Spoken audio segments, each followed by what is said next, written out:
In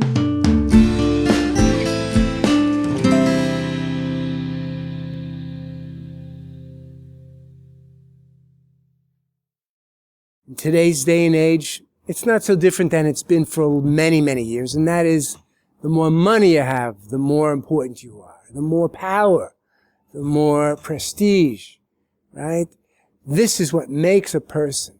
You got to be the best, the smartest, the richest, the most influential, the one with the best friends, right? You have to have the best degrees from the best colleges and universities. You got to be somebody, and you got to prove yourself, not only to yourself, but to others as well.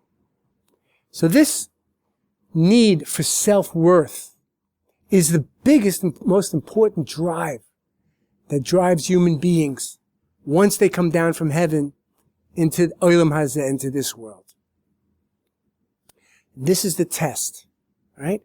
This is the test that Adam HaRishon was tested with, and Chava as well, that we just got done learning about in Parshas Bereshis.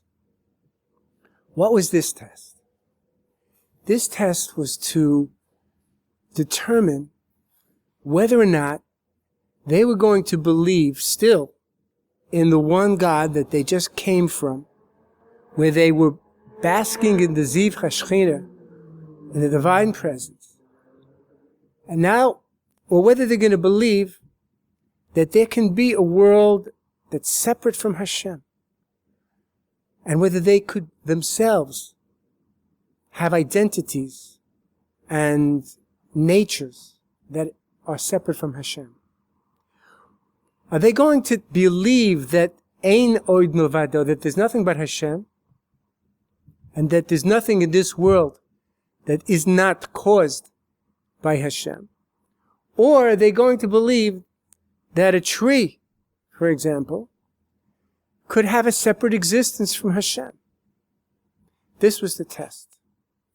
So what happened was the Yetzer Hara, who in those days was an external form, came in the form of a snake and said initially first to Chava, hey, you see this tree in the middle of the Gan, in the middle of the garden?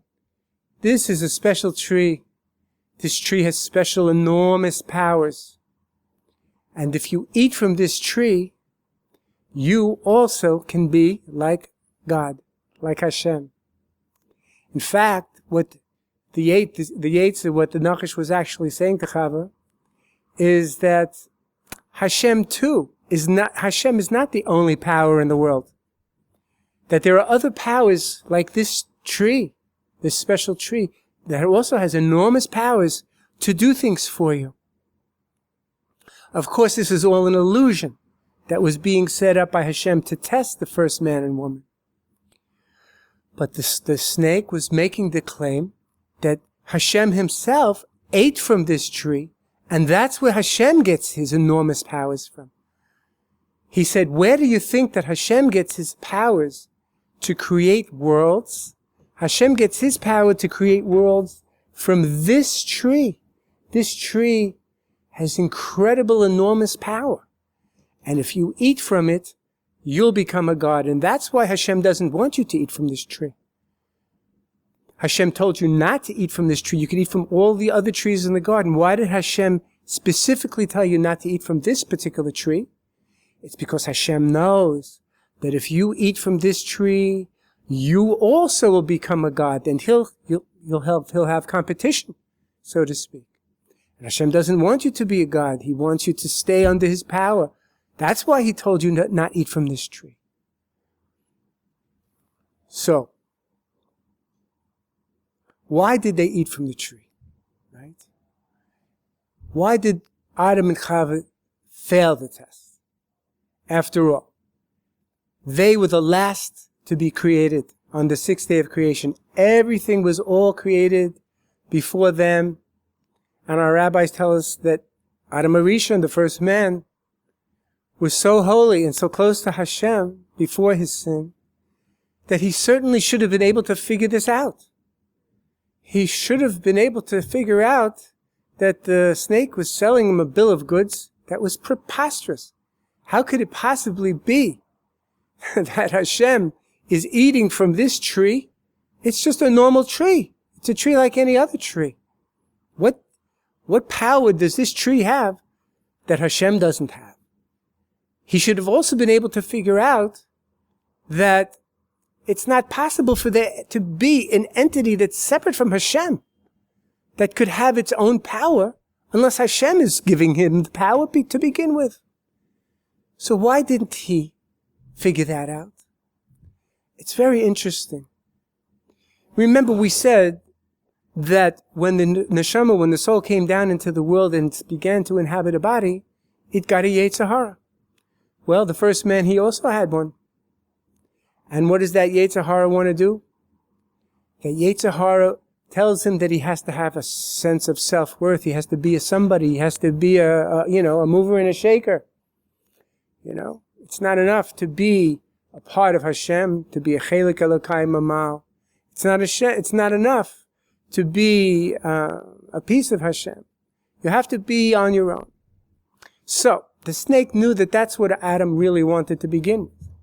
He wouldn't have been able to sell him this bill of goods if Adam Arishon and Chava as well didn't already have that narcissistic need to be somebody, to be chashuv, to be important, right?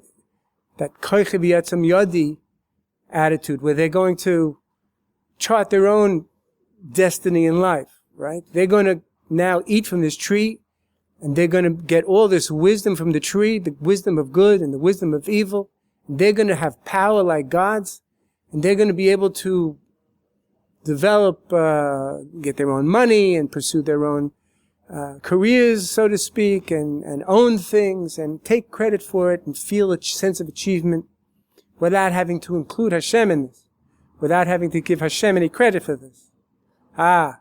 So the snake knew about the nature of man, the psychological nature of man that Hashem put into people from the very beginning. Why? Because there has to be a test. If the person came down and only had a Yetzer Tov, didn't have any Yetzer Hara, person would be unable to eat from a tree. There would be no test or challenge to not eat from that tree. Because the person would see very clearly that's just a tree. And there's nothing but Hashem. And the person would want to pursue the truth. The truth being Hashem. There's nothing but Hashem. And Hashem is emes. And so there would be Adam and Chava and their children and all people after would only want one thing, and that's Hashem, and they would be running and clamoring to be close to Hashem, which would lead them to want to understand, what does Hashem want from me? What is Hashem's purpose for me? And they would discover, as Avram Avinu did, that there's a Rabbanu Shalom, and then they would discover that there would be a Torah that he had decided that he would give to, offer to mankind, and that in that Torah would be the blueprint and the outline of what he would consider the good life, the way to live, the way Hashem wants us to live, and they would follow that. They would follow it blindly, without any questions, because they would see that this is the only true reality. This is Hashem, and this is Hashem's purpose. But the Hashem forced man into this situation where he has to choose, because he gives him from birth these urges to go against Hashem. He gives them the Yetzer Hara, which has the power to come into a person's body and into a person's mind and fill a person full of urges and desires and temptations to become a separate, achieving, productive person, a person who doesn't need God, a person who can manage without anything except, and who will think that by pursuing illusions, like the Eitz Das, Tov Ra, which was just an illusory concept, it was just a tree, that by pursuing that was going to give him, that's what was going to give him that power. Now, Reb Pinchas ben Yair says a fantastically interesting thing. He said, what actually was it that gave Adam HaRishon that sense of self? It wasn't the tree itself. We know that. Because the tree was just a tree, right? But what he was saying is that as soon as Adam ate from that tree, as soon as he rebelled against Hashem, he and his wife, and they took and ate from that tree, it was just like an ordinary fig tree. So what could it do? It's just, it was the rebellion itself that gave them that illusory sense of power. That means that Hashem gave them the power of choice. He gave them the power to rebel against him. And when they did, when they decided they were going to eat from the tree, that sin and that rebellious act, of course, causes a tzimtzum in Hashem. Hashem automatically conceals himself. He hides himself from Adam. And when Adam doesn't see Hashem anymore, what does he see? He sees himself. And automatically he has this sense of self. It's really a false self. It's a narcissistic self. But he sees Hashem has decided, okay, you want to have a self, you want to feel like you're a God, okay, I'm going to withdraw, I'm going to hide and conceal myself. That was the tzimtzum. And then when Hashem pulls away, there's nothing left but Adam. And Adam then gets that powerful, strong feeling like, wow, I'm somebody.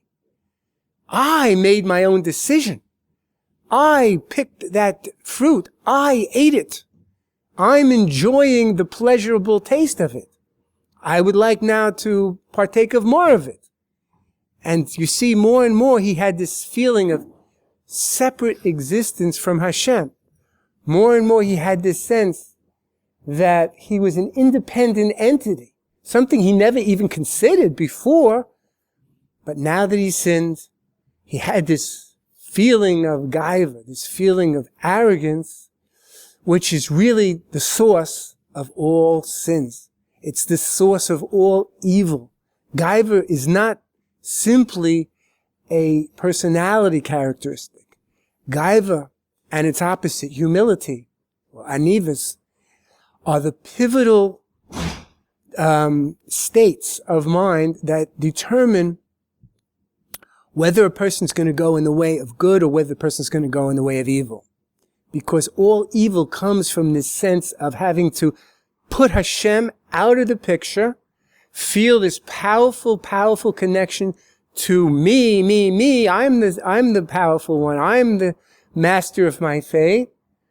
And I don't need a God, right? This is the whole idea of atheism and having to block out and delude themselves. It's all based on this. And deny the obvious, that the creation is so obviously too diverse, too wonderful, too complex to have been an accident, a big bang, what have you. And this was the failure of Adam HaRishon. This was his failure. So, this is the main thing that people want. They want to have a sense of self. This is Adam's test. He eats from the tree. He gets that automatic sense of self. And it's not the tree that gives him any powers. He now believes he has power. But where does that power? And he knows, because now all of a sudden he does know about Tov and Ra, right? Because the snake said you're going to know about good and evil if you eat this tree. And now he knows about evil. How does he know about evil? Not because the tree taught him anything about evil, but because he rebelled against Hashem. Hashem left, and he's now experiencing within himself the Ra, the evil of being an arrogant, narcissistic, false self. Okay, so what happens? Is this tree, this which had no power, is it a paradigm for the rest of us? Well, of course it is. We think that other things can give us power, just like Adam thought that the tree could give him power. Right? We look at other things that really have no power to make us really any better than we are, or to give us that, but we look at money, for example, and power and fame, right? And people go to all ends to be able at pursuing materialism, money, power, so on, fame, so that they can have that sense of grandiosity, that sense of omnipotence that we all are looking for, but that we have to be careful of. That's the fight, right? That's our avoda, is to be able to know that we have these tendencies. Hashem put them into us. It doesn't make us bad. It doesn't make us evil. That's the mistake of Christianity, that they believe that a person is born in original sin, right? But we know that we're born pure and we're born good, but that God just gives us these inclinations from birth. And the inclinations are given to us for our own good, so that we can conquer them, so that we can subjugate them, and we can elevate ourselves above these base urges, and that we can ultimately pursue the truth and find the truth and live by the truth, which is Hashem and His Torah and and the Jewish people. So, this is the problem of our age. We see it very clearly all around us, that people are pursuing things that cannot give them in any way what they're looking for. A person gets a new car and he feels good for a while because he has a new car. And he's hoping deep down that the new car, when people see him driving in it, because it's a Lexus or it's a really fancy car, and he pulls up to the synagogue in this fancy new car, that this is going to give him, that sense of omnipotence, that sense of being important, that sense of acceptance, and being a separate person. And after all, he doesn't really need Hashem to get that. He can just get it from being having a car, or having a nice villa overlooking the Mediterranean. All right? And people go on and on and on. Look at all of the great conquerors throughout history. Alexander the Great, he was conquering one land after another. Well, if he was able to get what he really wanted, this sense of greatness, from conquering, why would he have to keep conquering and keep conquering and keep conquering? Well, it's because it doesn't work. And, when people start making a lot of money, then 1 million isn't enough, or 2 million, then you need 2 million and 5 million and 10 million. And then when you get into the billions, then, maybe 2 or 4 billion isn't enough. You have to have 40 billion like some people have. It's just this ain l'dav itself. There's no end to this escalating need to find self-satisfaction through material things. Why? Because the material things are powerless. Just like the tree was powerless, and it couldn't give anything to anybody. So too, these symbolic trees we're pursuing in our lives don't give us anything at all. We have to be able to recognize this, because this is the purpose of our lives, to be able to determine and to differentiate what is the truth and what is falsehood. We have to choose the truth, because falsehood does not last. As we're saying, it doesn't last. And the Gemara says that. The Gemara says that falsehood has no legs. Sheka has no legs. That simply means that it can't stand for very long. Sometimes Sheka in this world can stand for a year or two, or in the case of Hillary Clinton, for example, it can go on for 30 plus years. But ultimately it falls, because only good can survive. Only good can last. And in the next world, for sure. sheker doesn't exist. There's no such thing as falsehood. There's only good and there's only truth. So we have to see how today people are going after things. It's an evil world at this point. It's dropped to the point where if you look at the situation now in America, the political situation is revealing at this particular time, hashkafically in the calendar, in the Jewish, creation calendar, it's revealing right before the days of Mashiach, terrible corruption in Washington. Terrible, terrible corruption. Every single person that Mrs. Clinton seems to be associated with is involved in the corruption in one way or another. And it's quite fascinating how this fight between Esav and Yishmael is unfolding before our eyes. We have now, according to Rabbi Mendel Kessin of Lakewood, a very short time before Mashiach comes. Now, of course, all of this could have been avoided. In other words, the whole 6,000 years of suffering that mankind has gone through could have been avoided if Adam would have passed the test, and and then if because all of this took place on a Friday, remember. So, and if Adam would have passed the test, then the first Shabbos would have come, and that would have been Olam Haba. That would have been the world to come. We wouldn't have had to go through all of this, right? But what's happening now is, you see, the Satan, the devil, if you will, is basically on his deathbed. And he's run out of strength. And his job, of course, is to undermine the Jewish nation, right?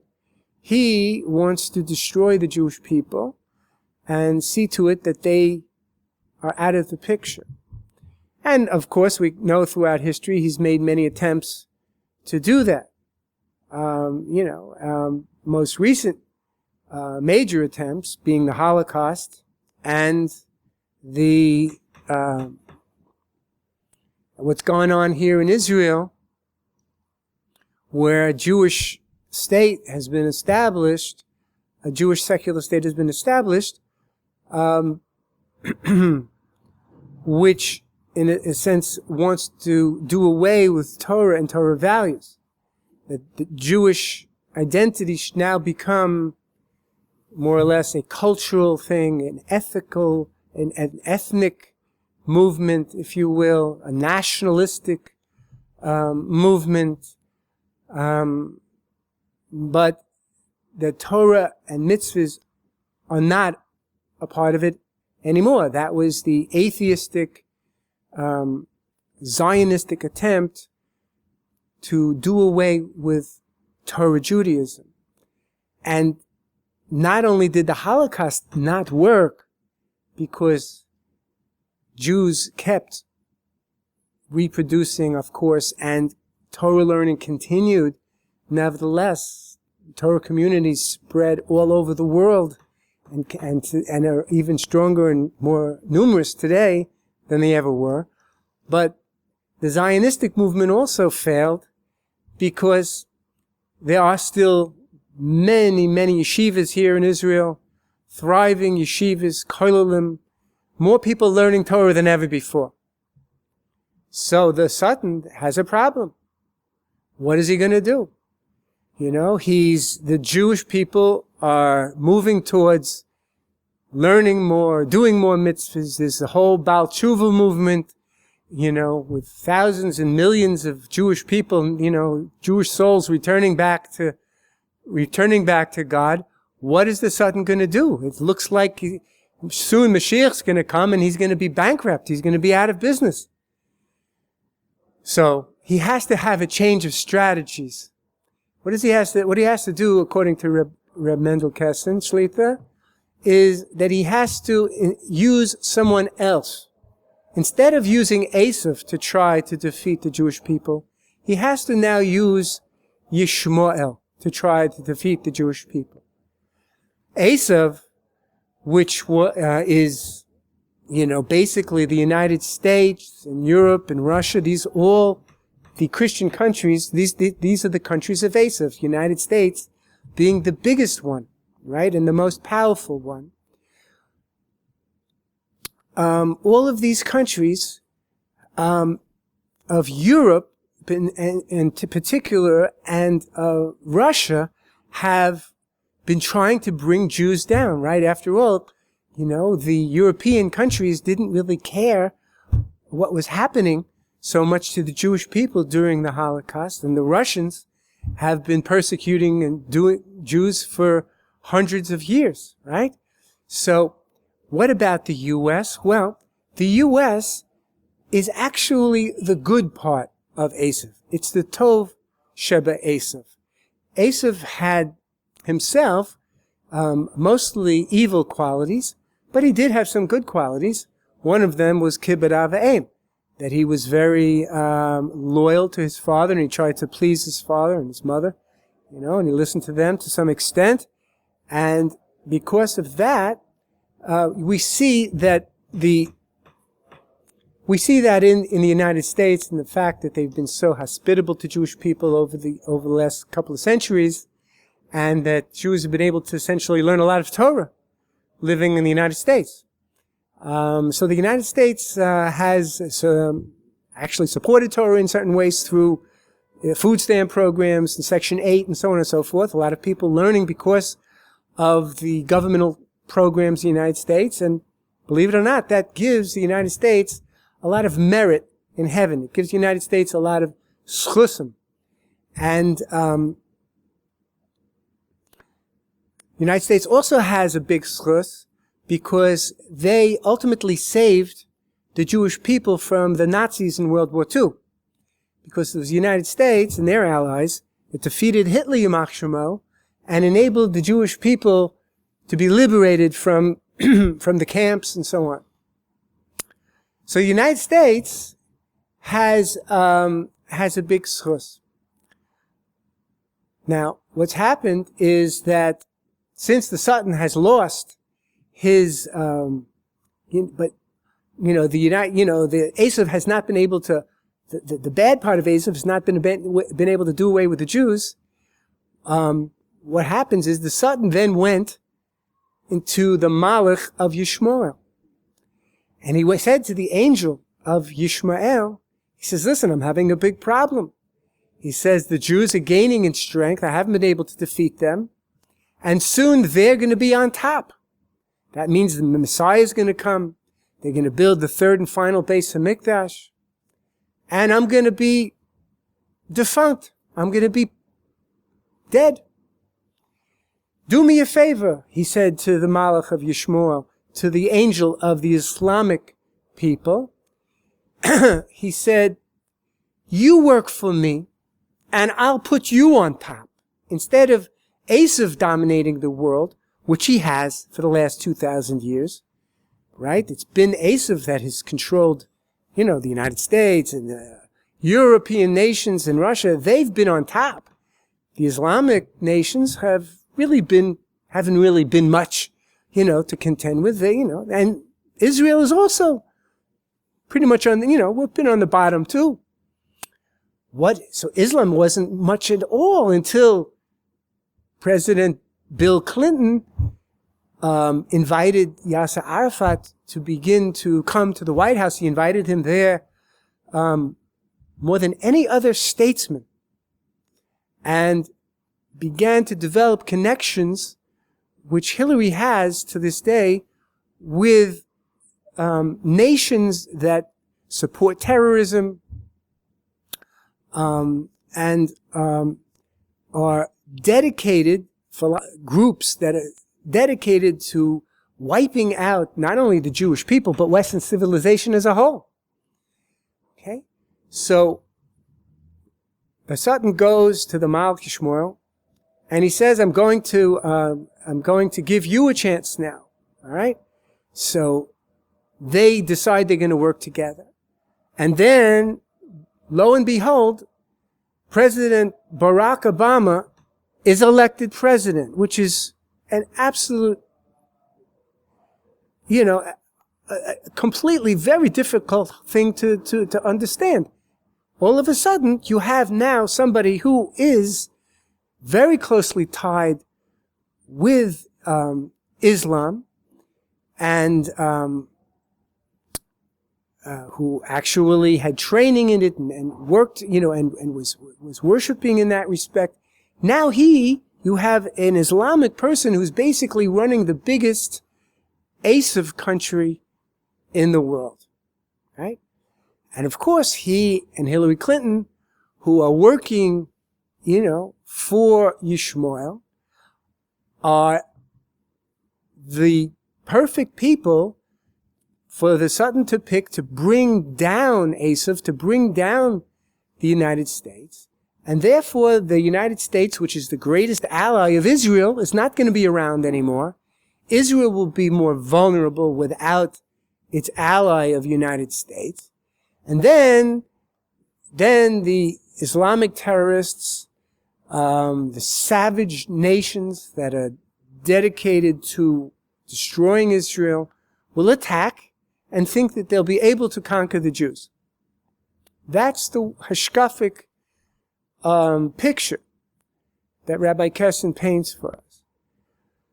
Only now, what happens is that, and all of this, of course, is the pursuit. You see how the evil feeds on itself. That these people believe that through domination and conquest and taking away people who don't think any way that anybody who doesn't believe in what they believe in, and anybody who doesn't live according to their rules, deserves to die. And they feel that sense of power by killing, right? By lying and stealing and cheating. And the politicians are all joining in with the lying and the stealing and the cheating and the covering up. And they're trying to, be the ones in power, be the ones in that circle of influence, not caring about others except for themselves, very self-serving, supporting murder, supporting the worst sins, and it doesn't get them anything. They have to do more and more and more of it, right? They have to sell out more and more of their values.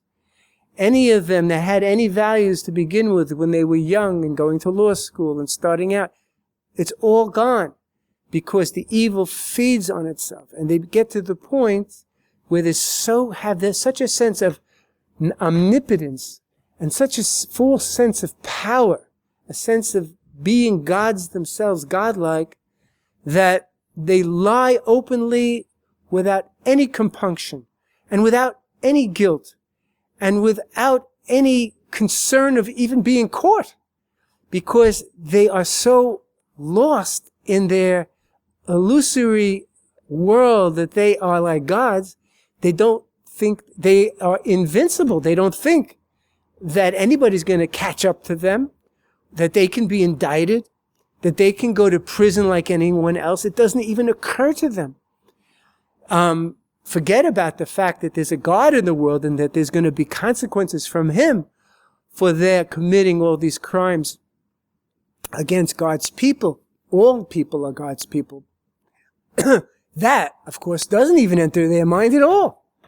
So they go in blind and doing all these sins.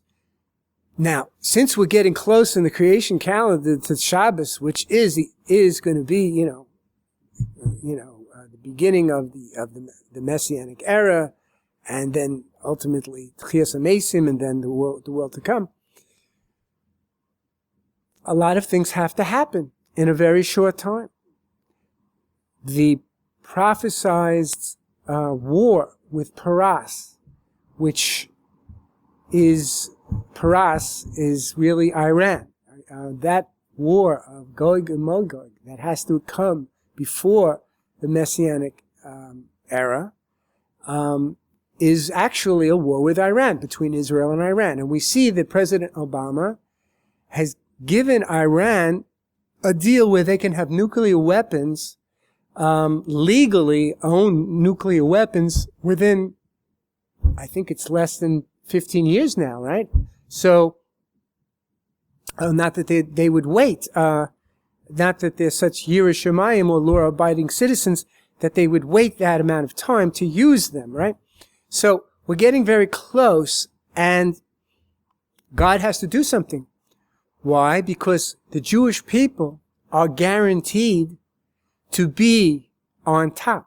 At the end of days, the Jewish people, one way or the other, it's prophesied, will be on top.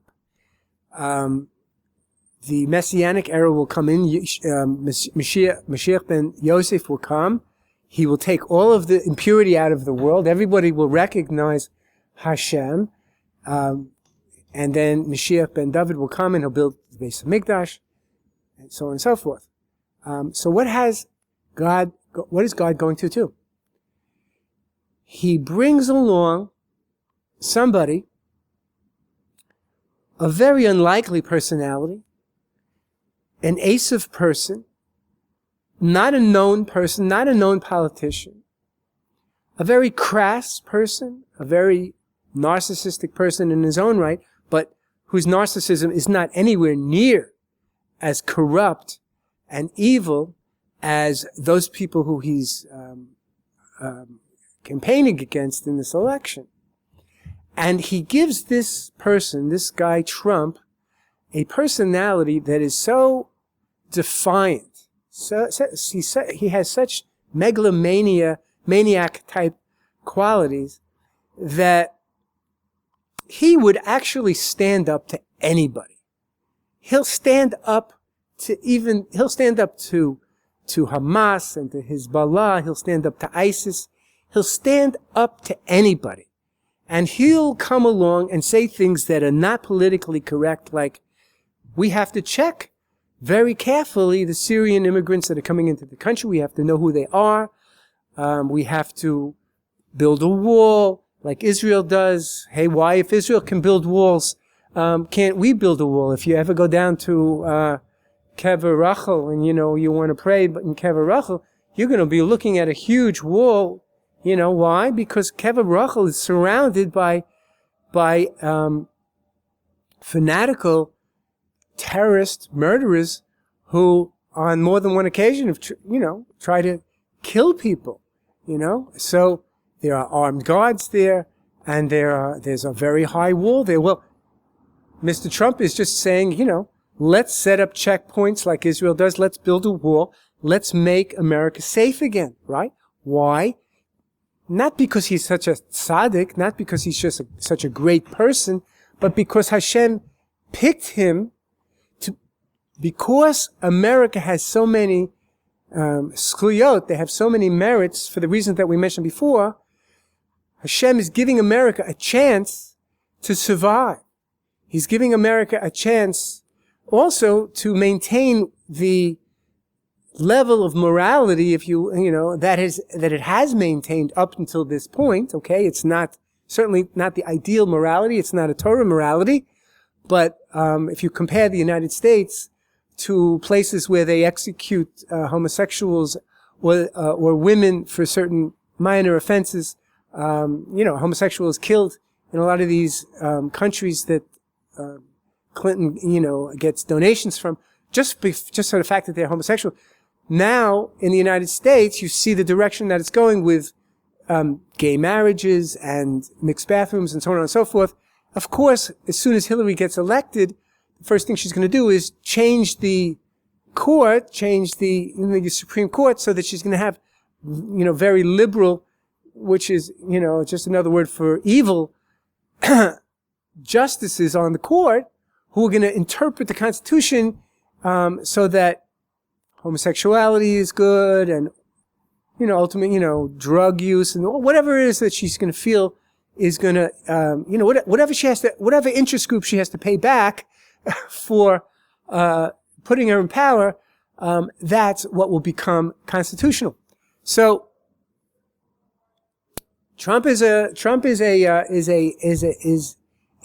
answer, right, he is a figure, not a Jew, obviously, but he is been given a messianic role in a sense that he can move us closer to the Jewish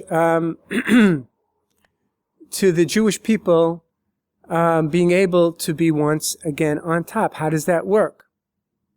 Well, if he can save America, if he can make America a viable nation again, if he can help America economically and keep America safe and build America's status back up in the world in the way it was before, then America remains a very strong ally for Israel, right? Interestingly enough,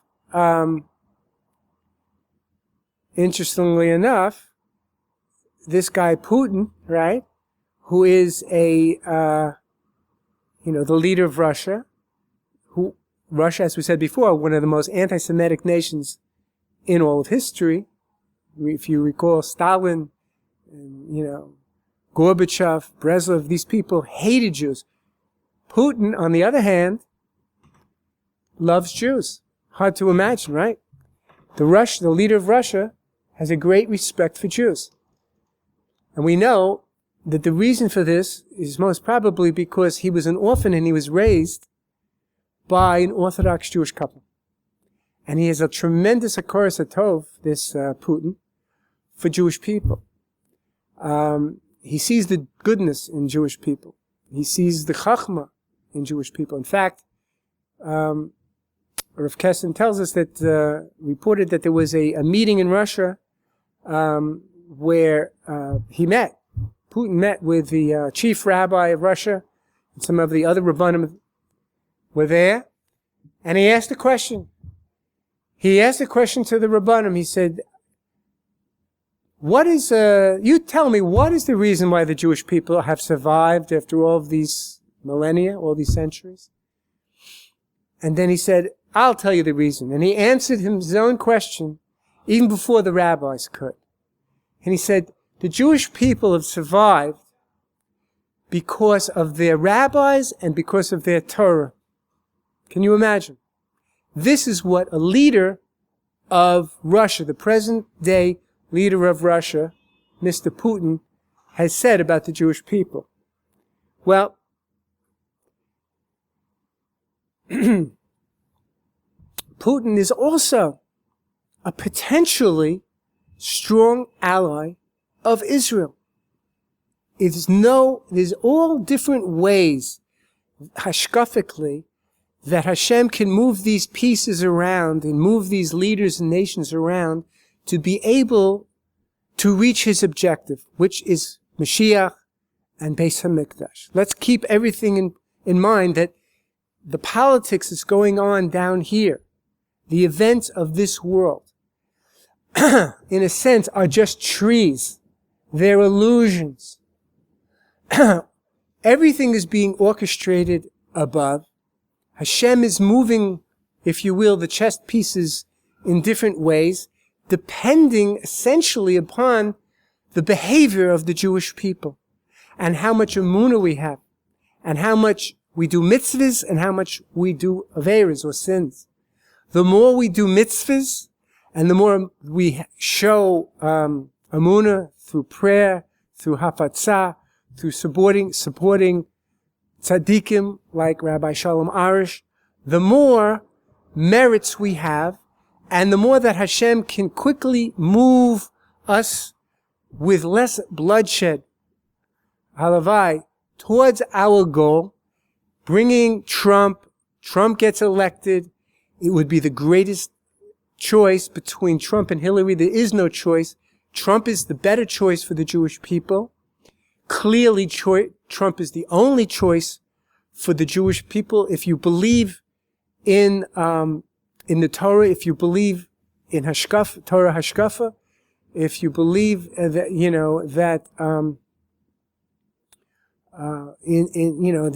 that there is a God, that there's Ein Od Milvado, as opposed to Yesh Od Milvado, which means running after all these other things, then you have no choice other than to vote for Donald Trump.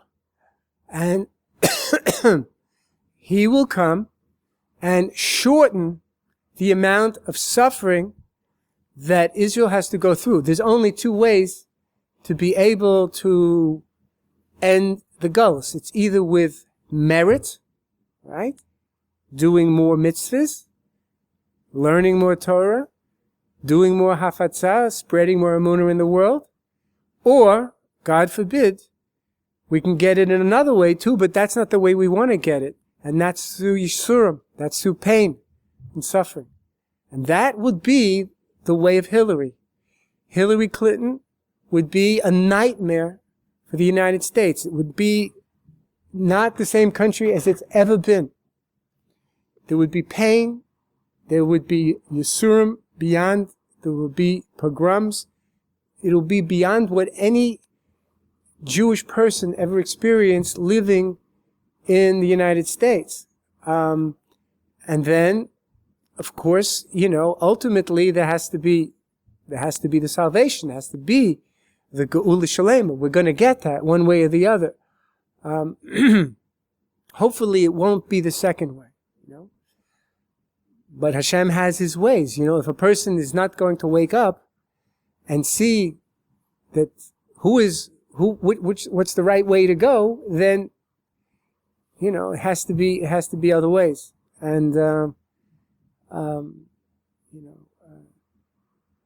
okay. So we have to, be smart. We have to know that, everything that we're seeing down here, whether the politics, it's an Eitz Hadas. The economic changes, Eitz Hadas. The power brokers, the elite, the intellectuals, the corrupt press, liberal press in the United States. These sources of, in quote, power, and voting for them and thinking that that's going to give us what we need, rather than take a chance on doing something which is very radical. Which seems very radical. This is, in a sense, a repetition. This is the reenactment of the first test that was given to man. This election, 2016, it's a reenactment of the same test that Adam Harishon was given, where he has to choose between Hashem, Ein Od Milvado, or he has to choose that there's powers that are separate and different from Hashem, that have no connection to Him. And we have to look through the illusion now. We have to look through the fantasy world and the illusory world that we're living in, the world of smoke and mirrors, this world of choshech and darkness that has descended upon the world ever since Adam's sin. And we have to look through it and see that Hashem could use anybody He chooses to be able to help us to get out of this darkness, even if it's somebody like Donald Trump. And here, clearly it is. And these, this is the rabbis, the Haredi world is very much for Donald Trump. We have to vote. We have to go out and vote for him. If you already voted, you have to go out and change your vote. And then you have also added to your personal merits in terms of being able to pursue reality, pursue truth. Before I end, I want to tell you something on a very positive note, and that is that I'm very happy to announce that Breslov Israel is hiring that a new Emunah psychotherapist, Mrs. or rather Rebbitzin Yehudit Hanan, will be joining our staff as an Emunah psychotherapist in the very, very near future. So stay tuned. You're going to hear a lot more about her. She is a licensed psychotherapist and a very qualified Emunah psychotherapist.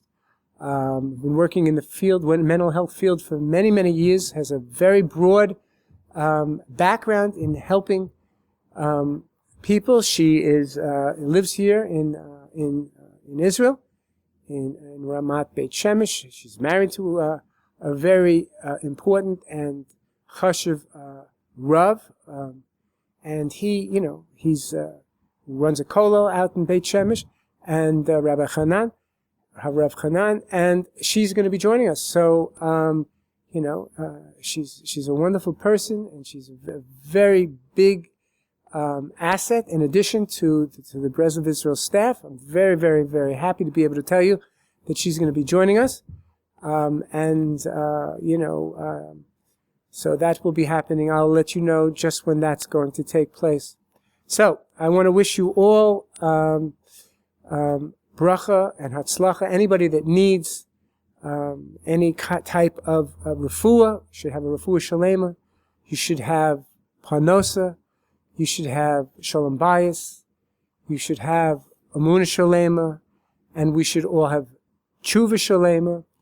And we should go forth into this year with great health and great success. And in that merit, see coming of Mashiach and the building of our holy temple.